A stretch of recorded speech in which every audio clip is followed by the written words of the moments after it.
Existe design no universo. Estamos vivendo em um universo com um design grandioso? Essa pergunta já provocava discussões acaloradas muito tempo antes de o design inteligente disparar alarmes entre a comunidade científica. O design inteligente tem como base a confiança no livro do Gênesis, mas, se afrouxamos nosso critério e perguntamos qual é o papel de Deus na criação, as reações serão igualmente intensas. A ciência é anti-desig, em razão da sua postura perante a religião. Deixemos isso fora do laboratório, e pela racionalidade, não existem dados que levem a crer em um design grandioso, desenvolvido por Deus ou por deuses. Um universo aleatório exclui a noção de design. Se todo evento acontece ao acaso, desde a emergência de uma partícula subatômica até o Big Bang, não é necessário nenhum designer para acompanhar a evolução do cosmos. Por que, então, existiria um mistério a ser solucionado? Porque a mente humana está presa entre duas visões de mundo, como se estivesse em um elevador parado entre dois andares. Na história infantil, How the Leopard Got Its Spots. Como o leopardo ganhou suas pintas, de Rudyard Kipling. As pintas foram feitas por um caçador etíope para que o leopardo se confundisse com a floresta pintalgada de sombras irregulares. A ciência moderna concorda, de fato, os felinos que caçam à noite ou sob a luz mortiça da floresta são muito mais propensos a ter pintas e listras, que ajudam os animais a se esconder melhor e a poder caçar seu alimento. Felinos que caçam em clareiras têm a pelagem mais lisa e sem desenhos. Como toda regra tem sua exceção, existem os guepardos, que perseguem suas presas em áreas abertas e são pintados. Seria normal se Kipling e um biólogo evolucionista dessem a mesma resposta, mas não dão. No lugar do caçador etíope, vamos colocar as palavras Deus ou Mãe Natureza, ou, se preferirmos, designer. Na sua história, Kipling adota uma visão de mundo que dá pintas ao leopardo. Por alguma razão, que é revelada em seguida, camuflagem. Essa visão de mundo não precisa de um Deus especificamente, mas de uma razão criativa para que os leopardos tenham pintas. O caçador etíope não pintou o leopardo de amarelo porque isso destruiria a ideia central.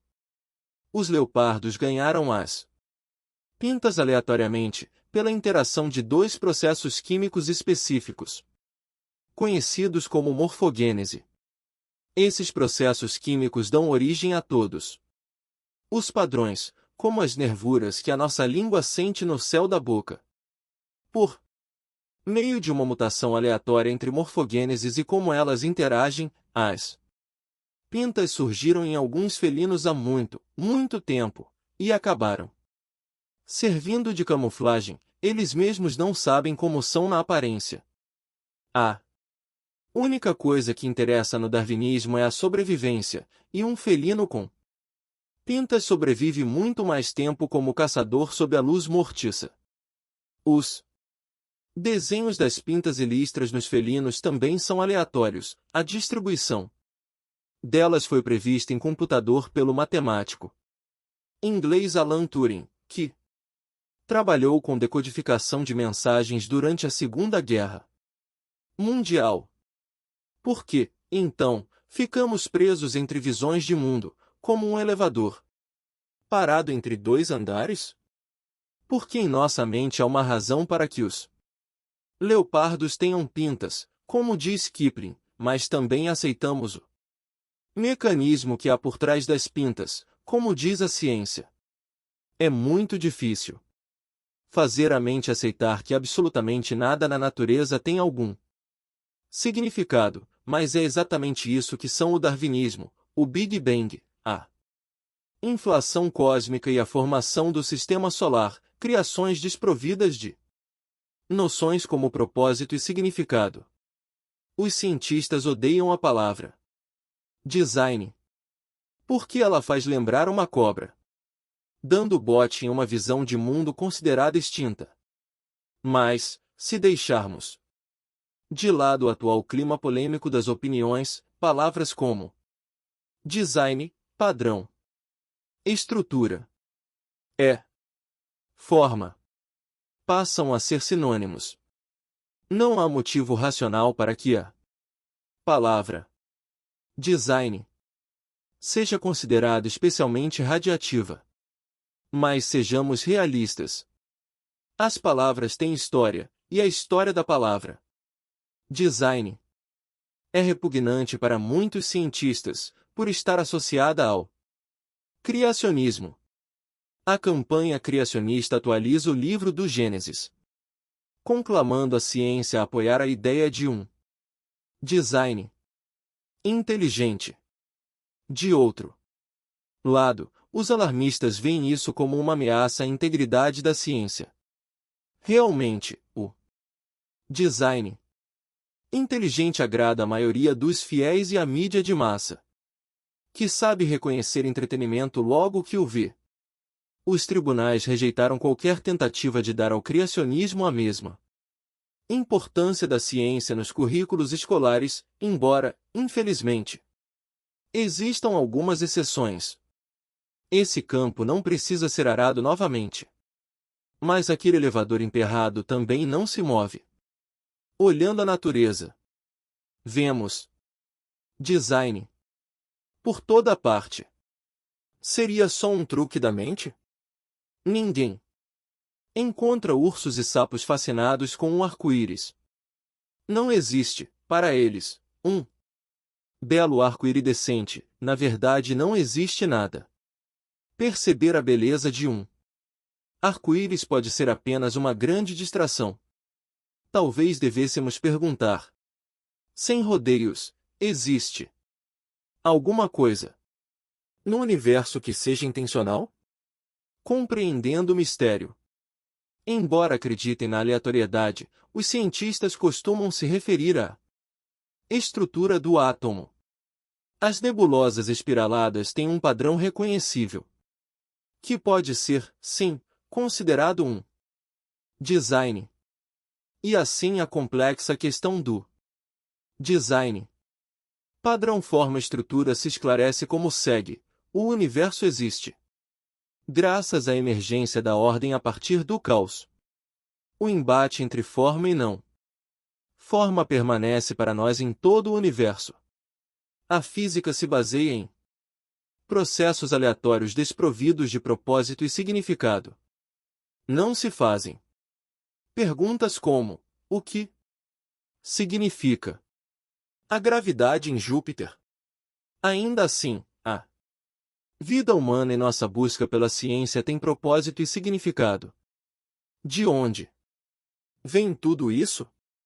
Sem dúvida nenhuma, a linguagem da matemática tem todas as qualidades do design: equilíbrio, harmonia, simetria e, diriam alguns, beleza. Na caligrafia chinesa, a habilidade de desenhar um círculo perfeito com um único movimento do pincel é a marca do mestre, e os especialistas em arte veem beleza nesse feito.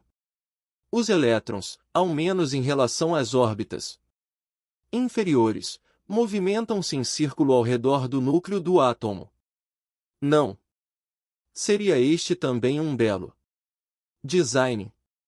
Os que se seguem são todos exemplos de hélices ou espirais na natureza, a concha de um náutilo, o desenho das sementes do girassol, a estrutura do DNA. Qual deles se classificaria como design? Alguns, todos ou nenhum. Uma ciência que só depende da aleatoriedade para explicar o universo deixa muito a desejar. Ainda há muito que se argumentar sobre a atividade racional da ciência, porque inteligência e design estão emaranhados no mesmo novelo que faz do universo algo tão misterioso. Tentaremos desembaraçá-los sem nenhum critério e, assim fazendo, alguns critérios serão expostos durante o processo.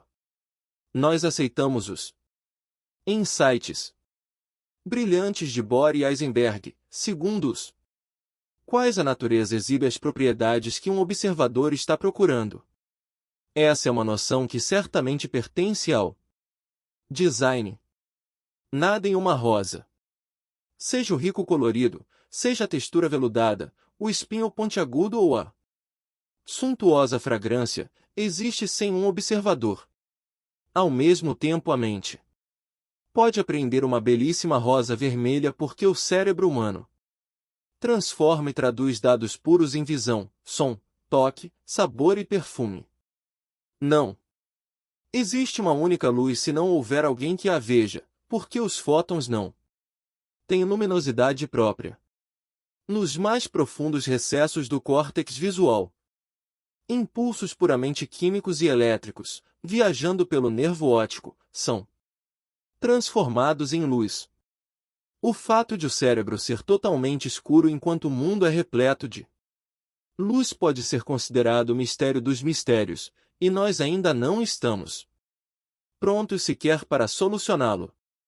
Por enquanto, ficaremos com um nó que une observador e observado. Se usamos o cérebro para processar o material bruto da natureza e transformá-lo em uma bonita rosa, será que esse mesmo processo criaria também um design? Claro que a resposta é sim. Quando uma lagarta mastiga uma rosa, ela pode destruir sua beleza em 1 hora, mas a beleza da rosa que a lagarta destrói foi posta ali por seres humanos. Para um inseto que se alimenta de rosas, a flor é apenas comida. Não é o cérebro que de fato cria beleza, e sim a mente. Alguém que seja muito alérgico a rosas talvez as considere um transtorno grande demais para serem belas. Provavelmente essa pessoa tem os mesmos mecanismos cerebrais que Pierre-Joseph Redouté, o famoso pintor de rosas da época de Napoleão, mas não a mesma mentalidade. E, se as rosas são belas só porque a mente humana vê beleza nelas, o mesmo não valeria para todo o cosmos. A pergunta, colocada dessa forma, parece inocente, mas suas implicações são explosivas. Um campo que se agita particularmente é o do realismo ingênuo. Nas discussões científicas, os realistas ingênuos são os principais defensores do senso comum, usando a realidade tal como ela se apresenta para reforçar sua posição. A palavra ingênuo não é pejorativa, mas o oposto de pensar demasiadamente. Eis aqui 2 dados que se aplicam ao cérebro humano. Por exemplo, todo pensamento provoca a queima de neurônios. Muitos pensamentos contêm informação, tais como 1 mais 1 igual 2. Ninguém questionaria essas afirmações, e para os realistas ingênuos, basta observar a atividade neural em um scanner cerebral para ver que o cérebro cria mente, que o cérebro é praticamente um computador feito de carne. Para usar uma descrição desagradável porém popular na área da inteligência artificial, e que todo enigma proposto pelo cérebro pode ser solucionado se examinarmos sua estrutura física e sua operação. Meu palpite é que 90% dos neurocientistas e uma porcentagem ainda maior de estudiosos da inteligência artificial acreditem nisso. Donde se vê a força do realismo ingênuo? Vista por outro ângulo, a inteligência artificial está cometendo um erro óbvio. Quando você pede ao seu computador que traduza uma página do alemão para o inglês, o programa tradutor faz isso quase instantaneamente. Mas isso quer dizer que o computador sabe alemão? A imitação artificial do pensamento não é a realidade. O programa de tradução faz seu trabalho encontrando palavras correspondentes em um dicionário. Quem sabe alemão não faz isso. O pensamento precisa de uma mente, e ponto final. Mesmo que dois fatos sobre o cérebro sejam verdadeiros, dizer que o cérebro cria a mente que computadores e cérebros são a mesma coisa não implica uma verdade. São meras suposições, e o realismo ingênuo é cheio delas, que são aceitas sem serem examinadas. Mas as suposições não examinadas nos atrapalham na tarefa de destrinchar o mistério espinhoso do design. O que não significa que elas não continuem lá, mesmo que por baixo do tapete. Como o realismo ingênuo vê a realidade somente como ela se apresenta, ele ignora o papel da mente nesse processo. Muitos especialistas em inteligência artificial acreditam que um programa de tradução que transforma Guten Morgen em Bom dia é o equivalente a executar uma ação mental, e assim provam a semelhança com a mente humana. Mas, se a mente for realmente a atriz principal do universo, o realismo ingênuo está totalmente equivocado, não importa quantos cientistas acreditem nele. Temos nos referido sistematicamente à semelhança entre o comportamento do cosmos e o da mente ao longo da nossa discussão. Agora estamos preparados para enfrentar o elemento que mais desafia essa noção, que é a aleatoriedade. Ela implica não ter propósito algum. Mas as duas ideias não são iguais, como mostraremos em relação à atividade quântica. Se o universo é totalmente aleatório e sem nenhum propósito, não existe a possibilidade de se encontrar um design. Por outro lado, se houver alguma possibilidade de fazer as pazes com a aleatoriedade, o que a teoria quântica tenta fazer, o cosmos passaria a agir mais ainda como a mente, e, mais, como a mente humana. Sentado em uma cadeira com os pés suspensos, seus pés balançam mais ou menos aleatoriamente. Mas, se você se levanta para ir até a cozinha, eles vão se movimentar a partir de um propósito. Isso nos dá a pista mais simples, porém a mais importante. A aleatoriedade e o design cooperam mutuamente, na natureza, em nosso corpo, nos nossos pensamentos. Vejamos se este insight é suficiente para acabar com a limitação que o mero acaso exerce sobre a prática da ciência, dando uma chance ao acaso. A grande deusa da aleatoriedade teve um nascimento modesto quando os físicos explicaram um fenômeno básico, que foi o comportamento das moléculas de gás. Se observarmos partículas de poeira dançando num raio de sol, o movimento delas é aleatório, o que nos coloca um problema científico. Como se pode prever onde qualquer partícula de poeira se localizará em seguida? Seria impossível ou apenas muito, muito difícil? Em relação aos gases, partiu-se do princípio de que, em geral, o comportamento das moléculas de gás, que são em número muito maior que as partículas de poeira, será entendido se o movimento individual de cada molécula for considerado aleatório, fazendo que a localização de cada uma delas no espaço seja indeterminada. Essa é uma boa suposição para qualquer sistema numeroso de partículas. Mesmo que as propriedades microscópicas das moléculas individuais sejam desconhecidas, a média das propriedades microscópicas da coleção de moléculas será calculada com facilidade. Basta somar o movimento médio de cada molécula.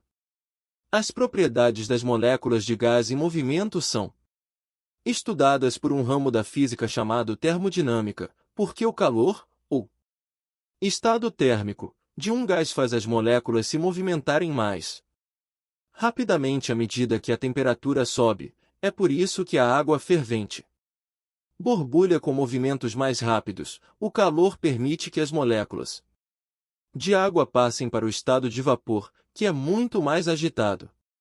O movimento médio pode ser aplicado com precisão mesmo que o movimento de uma determinada molécula seja desconhecido.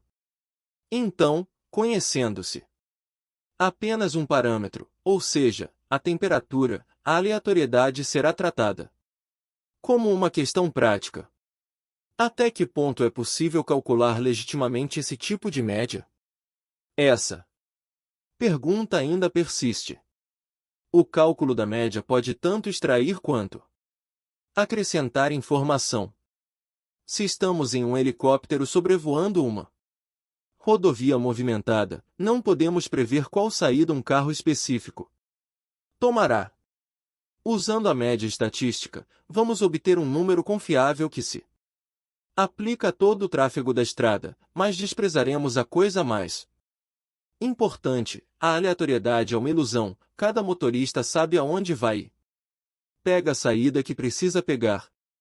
Os motoristas não estão tomando decisões aleatórias, muito embora a atividade deles possa assim parecer. Essa diferença nos leva a várias direções. Você não pode prever o próximo pensamento que passará pela sua cabeça, mas nada está mais longe da verdade do que dizer que os pensamentos são totalmente aleatórios. Quando pensamos no que vamos comer no jantar, não se trata de uma reflexão aleatória, o pensamento tem um propósito. Mas todo mundo devaneia, e os pensamentos incidentais flutuam pela mente como fiapos mentais. Nesse sentido, viver em paz com as ocorrências aleatórias não é só uma questão insondável ou um tipo de jogo intelectual. A aleatoriedade pode nos enganar de várias maneiras. Muitas delas dependem de quem observa-o. Que vamos imaginar uma formiga andando pela paleta de um pintor. Enquanto o artista trabalha, a formiga vai para cá e para lá enquanto o pincel toca aleatoriamente o vermelho, o azul e o verde. A formiga não sabe qual cor será tocada em seguida, mas, do ponto de vista do artista, a aleatoriedade é uma ilusão, pois cada pincelada é parte do propósito daquilo que está criando. Só a aleatoriedade, se não nos apegarmos demais a ela, não conta a história toda. Os realistas ingênuos, ao verem partículas de poeira dançando nos raios de sol e moléculas de gás saltando umas sobre as outras, supervalorizam a utilidade da observação e desprezam intencionalmente a possibilidade, esta intuída com tanto brilho por Heisenberg, de que a natureza oferece a todo observador o que ele está procurando. Na física clássica era relativamente simples separar a ordem do caos, mas essa classificação se torna muito mais nebulosa na era quântica, quando se propõe que as partículas se comportam aleatoriamente.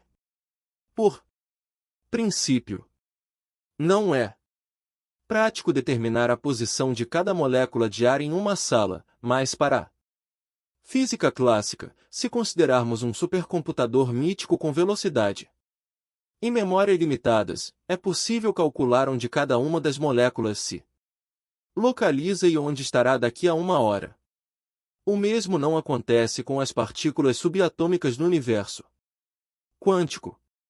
O princípio da incerteza nos garante que as partículas não têm posição e movimento determinados, apenas prováveis. Qual é a possibilidade de que todos os átomos de oxigênio em uma sala se agregarão no mesmo canto? Na prática, a probabilidade é zero.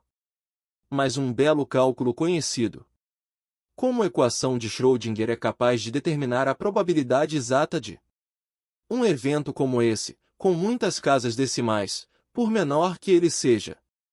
Não é mais preciso calcular a média A aleatoriedade encontrou um caminho muito mais direto e elegante de ser calculada. Mas esse sucesso não significa que o mesmo avanço tenha sido alcançado. No que diz respeito ao equilíbrio entre ordem e caos, como um se traduz no outro costuma ser inexplicável. Mesmo as previsões mais exatas têm suas falhas. Vamos imaginar uma oficina mecânica onde possamos medir os sulcos dos pneus de um carro e prever que no próximo quilômetro um deles estourará. Isso parece ótimo, mas a previsão não menciona o estado da estrada pela qual vamos trafegar quando o pneu estourar, ou por quê escolhemos essa estrada e qual é o destino. Se o mecânico dá de ombros e diz, nada disso me interessa. Não depende de mim, concordamos. Mas a estrada por onde circulam moléculas, átomos e partículas subatômicas, e para onde tudo isso se dirige, não pode ser desprezada. Na corrente sanguínea, se uma molécula de colesterol se prende a uma artéria coronária ou circula inofensiva pelo corpo, isso pode significar vida ou morte. Em razão de suas crenças fisicalistas, muitos cientistas ficam calculando a média de problemas difíceis como se fosse essa a melhor e a única forma de lidar com a aleatoriedade. Um exemplo impressionante é a evolução. Olhando para um elefante, vemos que a tromba é semelhante a uma serpente. E as orelhas lembram as velas de um barco.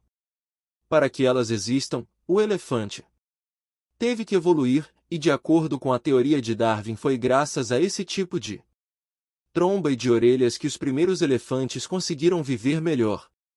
As novas adaptações começam em nível genético com uma mutação que não existia antes. As mutações ocorrem aleatoriamente, segundo o padrão evolucionário, e devem ser passadas às futuras gerações para se tornarem permanentes. Se existiu um único elefante rosa há milhões de anos, jamais o saberemos, porque a mutação genética não foi transmitida. Como foi que o primeiro elefante de tromba longa obteve vantagem na luta pela sobrevivência? Impossível saber. Nem sequer está claro se o elefante individual obteve alguma vantagem, mas a espécie toda sim. Sem saber o que aconteceu com aquele elefante específico, calcula-se um tipo de média entre todos os elefantes. Em outras palavras, os pensadores evolucionistas tratam seres vivos, cuja vida é muito complexa, como se fossem uma coleção de moléculas de gás. Se prestarmos atenção, isso pode parecer um truque. A existência animal é repleta de necessidades repentinas, como as que se criam em uma seca prolongada ou em uma epidemia, fatos inéditos, ameaças desconhecidas e outros. A cada passo, um leão, um chimpanzé, uma lontra tem que fazer suas escolhas. Eliminar tais complexidades da equação, para obter uma boa aproximação do grupo. Também não nos conta a história completa, talvez nem a história certa. Por exemplo, supõe-se que a sobrevivência do mais bem adaptado, a propósito, Darwin nunca usou essa expressão, possa se reduzir a dois componentes: sucesso em conseguir comida e a habilidade de se sobrepor aos rivais no direito de acasalamento. É a partir disso que as mutações genéticas são transmitidas. Mas esse quadro de constante competição ignora o fato de que, na natureza, a cooperação é tão comum quanto a competição. Os pássaros voam em bando, os peixes nadam em cardumes, e há uma série de outras populações que vivem juntas por segurança e divisão de recursos, às vezes agindo como um só organismo. Em muitas espécies marinhas, machos e fêmeas se reúnem no mesmo lugar para expelir nuvens de ovos e esperma. Na água, numa grandiosa festa de acasalamento da qual ninguém é excluído. A evolução darwiniana tem sido modificada pelos teóricos para incluir a cooperação, mas provou ser muito complicado e controverso encontrar um equilíbrio entre comportamento competitivo e cooperativo. Quando o acaso é destronado, digamos que o culto à aleatoriedade tenha fracassado seriamente e que essa deusa foi deposta. Como, então, equilibrar ordem e caos? Se, secretamente, a natureza é a artista que toma decisões criativas e os eventos aleatórios são seu pincel sob o ponto de vista da formiga, há muitas pistas que corroboram a ideia de que essa metáfora não seja exagerada. Inúmeras vezes reforçamos a mensagem de que os físicos confiam nos matemáticos. A questão dos ajustes abriu uma vala na ideia de que o universo é um imenso campo de coincidências. Nessa mesma linha, alguns números reaparecem na natureza, em escalas muito grandes e muito pequenas. Design que continua intocado é o matemático. Já discutimos, em relação aos ajustes, como as constantes se combinam entre si. Lembremos que Paul Dirac estava convencido de que tantas combinações não podiam ser mera coincidência. Ele pesquisou uma equação que desafiasse a aleatoriedade. Caso encontrasse o design oculto, o design matemático é uma das razões para alguns físicos aceitarem que o cosmos tem estrutura e forma. Uma das histórias de vida que se perderam é a de Euclides, o pai da geometria, que fez a maior contribuição à matemática do mundo antigo. Esse grego que viveu em Alexandria durante o século IV antes de Cristo, sob o reinado do faraó Ptolomeu e não deixou nenhuma biografia. Que existe são histórias sobre ele desenhando linhas na areia enquanto elaborava as regras que governam círculos, quadrados e outras figuras geométricas, que hoje entendemos graças a ele. Embora essas histórias não sejam comprovadas, o que mais nos surpreende em Euclides, e na mente dos matemáticos gregos em geral, é o impulso de reduzir a natureza a padrões geométricos puros. Ao longo dos séculos os cientistas buscaram linhas retas, círculos e curvas regulares, movidos pela crença de que a natureza incorporava a perfeição. Quando, na verdade, os padrões da natureza costumam ser grosseiros e aproximados. Mesmo o tronco de árvore mais cilíndrico, que de longe se parece com uma coluna grega, apresenta irregularidades na sua casca. Uma bola jogada em linha reta terá a sua trajetória desviada pelo vento, a resistência do ar e a força da gravidade. Mesmo uma bala disparada em linha reta descreverá uma curva complexa se considerada sob uma perspectiva mais ampla que inclua a rotação da Terra em seu eixo e sua órbita ovalada ao redor do Sol. Após conhecermos a relatividade, a geometria se tornou quadridimensional, tirando de cena as perfeitas formas geométricas bidimensionais de Euclides. Então veio a revolução quântica, oferecendo uma matemática exótica e inteiramente nova, ainda não unificada com a relatividade geral. Nenhuma dessas mudanças drásticas, entretanto, contesta a ideia do design cósmico. O que elas eliminam é o desenho geométrico simples, os círculos perfeitos, os quadrados e os triângulos que se supunha existir no coração da natureza. Ainda assim, o DNA continua sendo uma bela espiral dupla, o arco íris descreve um arco perfeito, que, do ponto de vista de um piloto de avião, são círculos completos. Os lançadores de beisebol podem, e devem, calcular o tipo de curva, ou não curva, que a bola fará a caminho da home base.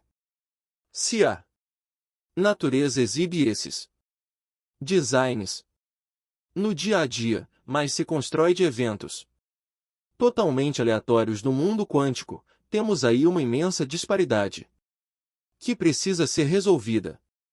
Uma possibilidade, oferecida por Roger Penrose, é que o design existe em uma região que está além de ambos os mundos, onde só existe a matemática pura. Seria ali, propõe Penrose, que se encontrariam as qualidades imortais, semelhantes às formas puras de Platão. Formas vistas por Platão como a origem das qualidades de beleza, verdade e amor. É muito atraente a ideia de que o amor puro, divino, dê origem a todo amor. O vínculo entre divino e humano aparece naturalmente em todas as culturas tradicionais. Penrose não buscava uma origem divina para o cosmos, mas viu pureza na matemática. A maioria dos matemáticos concorda.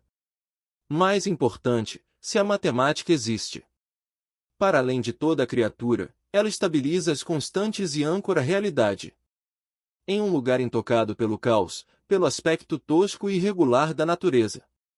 O conceito de Penrose sobre as formas platônicas no domínio da matemática é amplamente aceito. Ele descreveu essas formas em termos objetivos, muito distantes da subjetividade do amor, da verdade e da beleza. A existência platônica, como eu a vejo, refere-se à existência de um padrão externo objetivo que não depende das nossas opiniões individuais nem de nossa cultura particular. Penrose baseia a realidade em uma espécie de perfeição que está além de qualquer mudança. Embora seu trabalho de toda uma vida tenha tido como base a matemática, ele reconhece uma profunda afinidade com Platão, para quem tudo na vida cotidiana, árvores, gatos, malhados, água, tinha uma forma perfeita, usualmente com inicial maiúscula quando se refere a entidades específicas. Penrose não se opunha à extensão da sua teoria para além da matemática. A existência poderia referir-se também a outras coisas, como a moralidade e a estética. O próprio Platão diria que existem dois outros ideais absolutos fundamentais, a saber, a beleza e o bem. Não sou absolutamente avesso a admitir a existência de tais ideais. Essa cândida admissão vai de encontro às teses dos cientistas que aplicam a existência eterna apenas a números, mas, pensando bem, dizer que a matemática é ordenada e equilibrada não é muito diferente de dizer que ela é bela e harmoniosa. A beleza transcende a turbulência e a desordem do mundo. Frank Wilczek, laureado com o Nobel de Física, deu o passo seguinte e defendeu a beleza como ideal humano enraizado na realidade lá fora. Seu excelente livro, A Beautiful Question, Uma Bela Pergunta, de 2015, tem seu objetivo revelado no subtítulo Finding Nature's Deep Design. Como encontrar o design oculto da natureza. A pergunta em questão é a mesma que Platão fez há mais de 2000 anos. O mundo exterior incorpora as belas ideias? Para Platão, a palavra ideia é intercambiável com forma. E qualquer um que se considerar um idealista pode remontar suas aspirações à Grécia antiga. Do lado da matemática, Wilczek aponta para Pitágoras, que partilhava o mesmo sonho, segundo o qual a natureza estaria em conformidade com a perfeita geometria. Se esse conceito custou a desaparecer, mas desapareceu, por que então dois físicos aclamados o ressuscitaram? Na versão de Wilczek, a física quântica já tinha exposto uma realidade profunda que ele chamou de nuclear. 7. Segundo ele, o ideal clássico dos planetas traçando um círculo perfeito em suas órbitas não sobreviveu, mas na era quântica as mais ousadas esperanças de Pitágoras e Platão de encontrar a pureza, a ordem e a harmonia conceituais no âmago da criação têm sido ultrapassadas largamente pela própria criação. Poderíamos dizer que essa harmonia pertence a um matemático muito habilidoso e abstrata demais para se traduzir como beleza no mundo material, e que estaríamos diante do mesmo fosso profundo entre realidade quântica e realidade cotidiana. Pois foi esse mesmo fosso que motivou os físicos a procurar um design intrínseco. Wilczek consegue ser eloquente em termos que qualquer um é capaz de apreciar. Existe de fato uma música das esferas, incorporada aos átomos e ao conceito moderno de vazio, não relacionado à música no sentido comum. Harmonia mundi. A música das esferas foi um objetivo almejado por muitos astrônomos clássicos, entre eles Johannes Kepler. Quando realizou sua famosa descoberta do movimento planetário, Kepler a considerou uma conquista secundária na busca de se provar a existência da harmonia mundi. Descoberta que sustentaria que os anjos, afinal, realmente cantam. Vamos observar o movimento de puxa e empurra na medida em que Penrose e Wilczek tentam encaixar o mundo humano em suas teorias. Penrose desconfia abertamente do funcionamento da mente individual, reafirmando a antiga e convencional desconfiança acerca da subjetividade. Por isso ele quer dar às estruturas matemáticas a realidade que possuem, por ser a nossa mente individual notadamente imprecisa, não confiável e inconsistente em seus julgamentos, a precisão, a confiabilidade e a consistência, que são exigidas pelas teorias científicas, necessitam de algo que está além de qualquer uma das nossas mentes individuais, que não inspiram confiança. Wilczek é mais humanista, ele reverencia a beleza e quer resgatar o antigo ideal dos seres humanos como a medida de todas as coisas. Uma das ilustrações-chave em seu livro é o famoso desenho de Leonardo da Vinci do homem nu com seus braços e pernas representados em duas posições. Na primeira posição, os membros encontram os limites de um círculo perfeito. Na segunda, os de um quadrado. Eis aqui um antigo enigma matemático, conhecido como a quadratura do círculo. Muitos séculos atrás a geometria usava instrumentos simples como régua e compasso para conjugar quadrados, triângulos e outras formas lineares. Eles esperavam conseguir fazer o mesmo em relação ao círculo. O desafio era construir um círculo com uma determinada área e, então, construir um quadrado com área idêntica, seguindo um número finito de passos. O problema nunca foi solucionado, mas o desenho de Leonardo é uma pista na direção do corpo humano. Wilczek é muito simpático a essa concepção. O desenho dele sugere a existência de conexões fundamentais entre a geometria e as proporções humanas ideais. A ideia remonta a uma convicção ainda mais antiga, de que o universo se espelha no corpo humano. E vice-versa.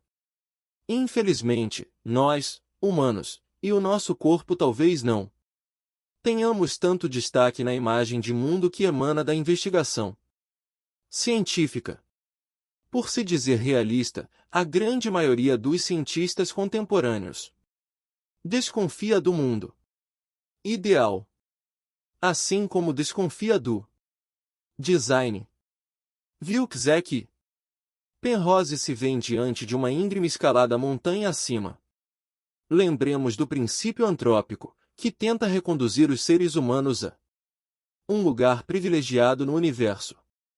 A matemática eterna de Penrose é incompatível com o princípio antrópico, ao que Wilczek faz inúmeras objeções, e nós também, que tornam incerto o pensamento antrópico, mas, incerto ou não, os caminhos divergem muito quando se tenta conectar seres humanos e cosmos através do design. Claro que estamos conectados ao universo como nosso lar, mas dizer que essa conexão faz parte do plano cósmico não nos fez chegar a qualquer tipo de acordo. Mas será que algum dia fará? A biosfera terrestre é uma ilha de entropia negativa que não tem nenhuma outra razão científica para existir que não seja existir. O mesmo é válido para o design cósmico. Talvez a física jamais encontre a equação mágica que descreva como a forma emerge do caos, e ainda assim a natureza continuará repleta de padrões, estruturas e formas. Em termos mais amplos, a física moderna contenta-se em acreditar que o núcleo, a realidade profunda, está sujeito a princípios ordenadamente unificados. Com algumas restrições, a maior parte dos cientistas também aceita que a matemática transcende a vida na Terra e que a mente humana é falível. Os números são uma verdade à espera de ser encontrada, mas não deixarão de existir se forem encontrados ou não. Claro que esses dois pontos de concordância por si sós não bastam para construir o universo humano. Os mistérios remanescentes referem-se ao preenchimento desse espaço vazio. Não adianta agir como se os seres humanos fossem partículas incidentais em um vazio frio e oco onde a aleatoriedade reina absoluta. Não importa quantos físicos persistam nesse ponto de vista, não se pode negar que os seres humanos estão entrelaçados na trama do tecido da criação. Dependendo de até onde isso chegar, ficará determinado se somos co-criadores de um cosmos que começa com a mente humana, e não com o Big Bang. Não existe nenhuma outra alternativa que seja compatível com esses fatos, mas ser compatível com os fatos é tudo que a ciência faz.